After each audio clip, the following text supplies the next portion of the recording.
In a whole life insurance policy, the death benefit is the thing that you own.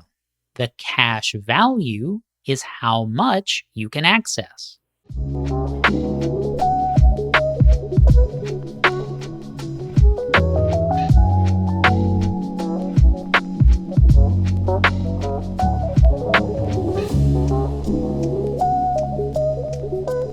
There is a lot of misunderstanding out there about what the cash value in a life insurance policy actually is.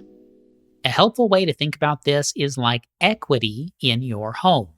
If you finance a home purchase, you make a series of payments over a very long period of time.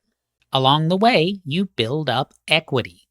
Equity is your ownership share in that home. Along the way, you build up equity. Equity is your ownership share in that home, and when it's paid off, you have the entire equity. You have the whole house. Now, the house is the thing that you own. The equity is how much of the value you can access. In a whole life insurance policy, the death benefit is the thing that you own. The cash value is how much you can access. Now, there are a lot of differences between cash value in a life insurance policy and equity. There's a lot of benefits to having some cash value on hand. If you want to learn more about this, check out our free course on the infinite banking concept, linked below this video.